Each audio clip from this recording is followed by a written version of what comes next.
di dunia yang serba maju, atau boleh dikatakan zaman sekarang adalah masuk zaman globalisasi. Global artinya adalah dunia. Proses yang ada di Amerika saat ini 1 menit sudah nyampe ke kita, bahkan kurang. Agama yang kita pelajari juga sekarang tidak perlu, kadang-kadang kebanyakan tidak perlu ribet, sibuk datang ke musola, karena dia cukup belajar dari YouTube, dia sudah ngaku bisa, bahkan ngaku pinter. Dari kenyataan yang ada, karena banyak orang yang ngaku pinter setelah belajar dari YouTube, kehidupannya pun keblinger. Namanya ngaku. Bagaimana seharusnya kita berislam yang baik? Karena zaman sekarang kalau kita salah pengaruh, bisa-bisa kita ini cingkrangan, bisa-bisa kita hanya ngandalkan jenggot. Sementara yang berkumis kayak saya dilecehkan, dipinggirkan, dan tidak ganggu. Ini bahasa zaman sekarang. Mari kita luruskan pemahaman kita. Karena Wahabi, kenapa saya berulang-ulang berbicara Wahabi? Karena Wahabi ini gerakannya semakin masif, membikin orang-orang desa, orang-orang awam, orang-orang yang tidak pernah nyantri ikut tenger-tenger, akhirnya masuk jadi keblinger juga. Sebenarnya yang dikatakan ahlu sunnah wal jamaah, ini ahlu sunnah adalah golongan orang yang menjalankan sunnah Rasulullah. Dia di sana ada ahli tafsir, di sana ada ahli Al-Quran, di sana ada ahli hadis, dan di sana ada ahli fikih.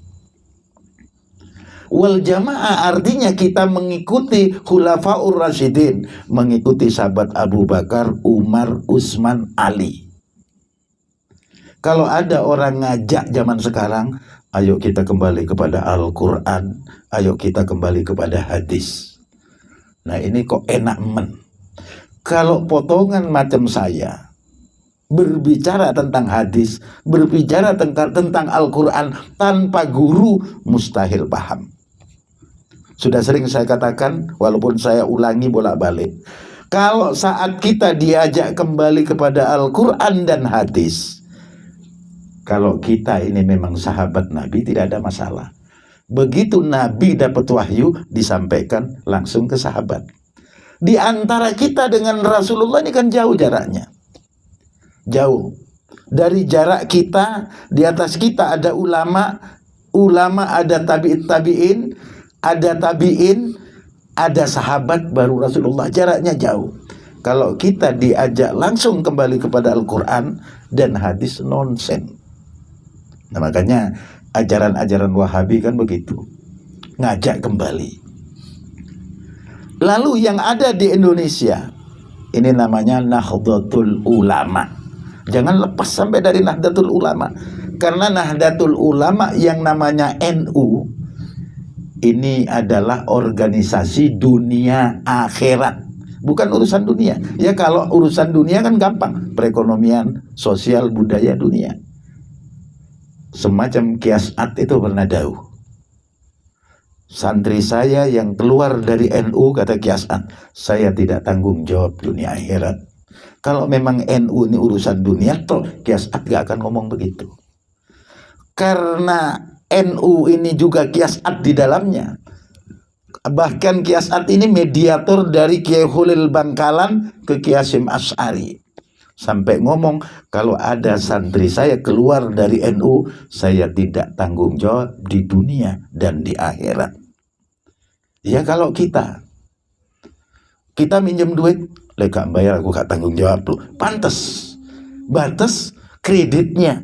Tapi di akhirat tidak ada kredit, di akhirat tidak ada macam-macam persoalan dunia. Yang ada amal soleh dan amal kebaikan.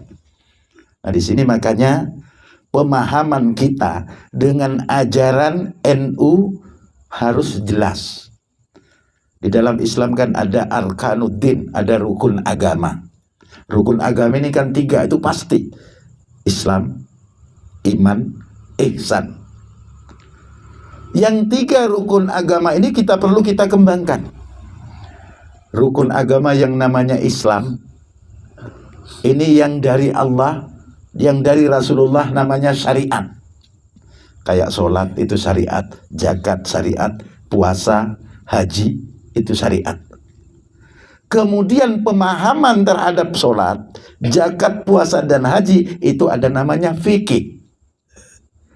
Nah ini fikih pemahamannya yang sesuai dengan kondisi zaman. Kalau orang perjalanan jauh, bagaimana dia sholatnya? Ada fikih, bisa dijamak, ada lihurmatil waktu, ini urusan fikih. Kalau nyari di Al-Quran bahasa itu tidak ketemu. Nah ini makanya perlu pemahaman. Nah fikih ini dimodifikasi, dibukukan oleh yang namanya Imam Syafi'i, Imam Hambali, Imam Maliki, dan Imam, ada 4 ya, Imam Syafi'i, Hambali, Maliki, dan Hanafi, 4. Ini disebut madhab. Di Indonesia rata-rata mengikuti Imam Syafi'i. Nah kalau kita kemudian tidak mengikuti Imam Syafi'i menuju Rasulullah, lalu ikut siapa? Ikut Pak D. Pak D apakah dijamin nyambung? Loh bagaimana kalau Imam Syafi'i salah? Imam Syafi'i salah, itu dapat pahala. Karena dia memang orang top di sisi Allah, dijamin masuk surga. Itu bedanya dengan kita. Nah kalau kita hanya ikut mentang-mentang ada jenggotan, orangnya penampilan jenggotan, celananya cingkrang, ngomong bahasa Arab fasih, padahal dalil orang godak, kita percaya yakin saya yakinnya, baru ngomong qala Rasulullah di pasai-pasai ini, kita langsung mantuk-mantuk, kita takluk. Nah ini resiko. Ini satu contoh bahwa fikih kita mengikuti Imam Syafi'i dan imam-imam yang 3. Itu Islam. Kemudian persoalan iman. Iman ini persoalannya ke dalam.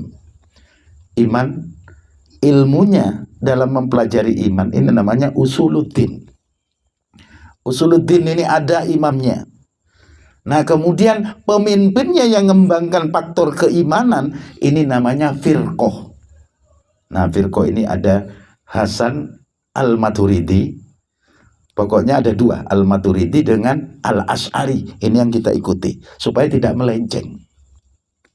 Muhammadiyah pun ikut itu, Al-Asy'ari dan Al-Maturidi. Itu di keimanan.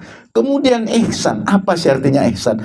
Ihsan ini bagaimana kita dalam hidup selalu berbuat baik. Baik kepada tetangga, baik kepada orang tua, baik kepada orang lain. Ini ihsan. Kalau dalam ibadah, sholat kita seakan-akan melihat Allah. Kalau tidak bisa melihat Allah, seakan-akan memang harus merasa dilihat Allah. Bukan seakan-akan. Kalau kita sholat, harus merasa dilihat Allah. Supaya apa? Ibadah kita tambah khusyuk, tambah mantap. Nah makanya kalau yang namanya tadi ihsan ini ilmunya tasawuf. Nah tasawuf dikembangkan jadi tarekat atau toriko. Nah toriko ini ada mengikuti Imam Al-Ghazali dan Junaidi Al-Baghdadi. Dalam pengembangannya ada toriko Naqsabandiyah, ada toriko Sadiliyah, ada toriko Qadiriyah, ada toriko Samaniyah, dan banyak yang lain. Ini kalau kita ingin berislam yang pas. Jangan hanya baca di YouTube, kiai ini mantep bengok-bengok di YouTube, begitu pakai tintek kiai ini tompes. Nah, ini kan banyak terjadi. Kiainya tompes karena paketnya habis. Jangan sampai kita hanya yakin sementara tidak dapat barokah. Kalau orang berguru berhadapan, selain mengerti, kalau tidak paham dia bertanya dan ada sambungan hati. Makanya di kalangan NU, di kalangan dunia pesantren ada yang namanya sanad. Saya berguru, misalnya saya berguru ke Kiai Mudakir, Kiai Mudakir berguru ke Kiai Yusuf Hasim, Kiai Yusuf Hasim berguru ke Kiai Hasim As'ari, Kiai Hasim As'ari berguru kepada Kiai Ulil Bangkalan, Kiai Ulil Bangkalan berguru ke Said Abbas Al-Maliki. Nyambung. Kalau di YouTube nyambung ke siapa? Barang itu mesin, itu Android. Sehingga kiainya Kiai Al-Yutubu Al-Androya. Nah, bingung kita. Mau ngirim Fatihah nggak bisa. Al-Fatihah Android, nggak nyambung.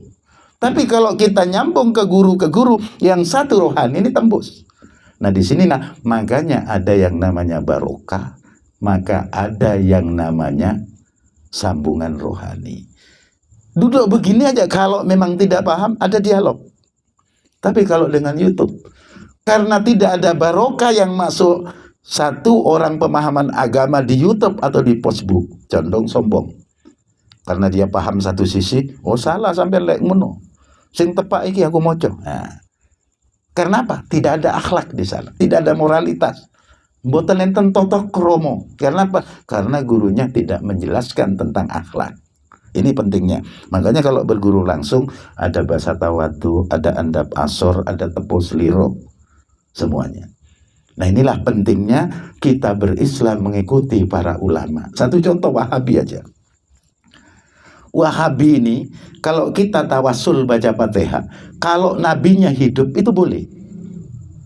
Misalnya nabinya hidup dan berhadapan, itu boleh tawasul. Nabinya kalau mati atau meninggal, tawasul pakai nabi tidak boleh, kata Wahabi. Dengan nabi aja tidak boleh tawasul, apalagi dengan wali songo, apalagi dengan mbah-mbah kita yang ampuh-ampuh di kuburan, tidak bisa. Kalau kita senyampang dia punya kemuliaan di sisi Allah, kita bertawasul ke wali songo, ke mbah kita yang ampuh, ke siapapun boleh. Karena hakikatnya kita bertawasul tidak minta kepada kuburan-kuburan itu, hakikatnya minta kepada Allah, cuma lewat kemuliaan. Kayak kita belajar membaca buku, yang bikin pinter bukan bukunya, kita membaca pengetahuannya, tapi yang bikin pinter Allah berkat membaca buku, bukan bukunya yang menyebabkan pinter. Nah di sini makanya pemahaman Wahabi sangat kecil, nggak bisa yang model. Contoh lagi, padahal Rasulullah SAW pernah bersabda, tawassalu bijahi fa inna jahi indallahi azimun. Berwasilah, bertawassul dengan keagunganku, karena keagunganku di sisi Allah adalah agung. Ini Rasulullah sendiri. Tapi Wahabi yang tidak memahami hadis secara lengkap, oh iku syirik, oh iku kafir, oh iku bid'ah. Orang tahlilan dikatakan bid'ah, orang baca la ilaha illallah, padahal ada hadis Nabi, afdhalul dzikri la ilaha illallah, paling utamanya dzikir adalah ilaha illallah. Tepat Wahabi, oh nggak boleh. Nah ini namanya Wahabi koplo. Sekali lagi koplo, tidak ada pemahaman. Ini pentingnya kita beragama mengikuti jalur ulama. Ojo karpe dewe. Banyak kan sekarang yang tampil-tampil masuk-masuk.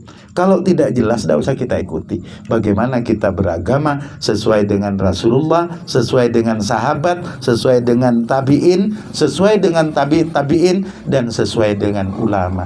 Karena sampean dan saya ini bukan ulama. Kita ngikuti aja ke ulama, lebih selamat. Jangan ngarang-ngarang dewi. Kalau ada orang berjenggot, dainya hitam, celananya cingkrang, ngomong suruh kembali ke Al-Quran hadis, sodorkan Al-Quran. Kalau memang saya ikut mau kembali ke Al-Quran, tolong jelaskan ayat ini. Jangan baca terjemah. Kalau dia paham betul, nah kadang-kadang dia kebingungan nanti. Karena apa? Mempelajari Al-Quran ini juga harus punya guru. Saya dulu mondok belajar tafsir, gurunya lain. Belajar hadis, gurunya lain.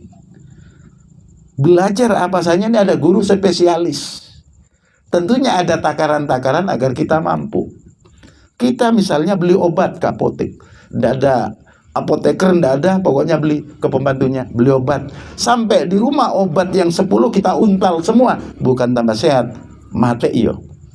Nah, tapi kalau ada dokternya, Pak, dokternya ngomong ke apoteker, ini pagi 2, siang 2, sore 2. Diminum obat sampai ke rumah, menyehatkan. Karena apa? Ada dosis.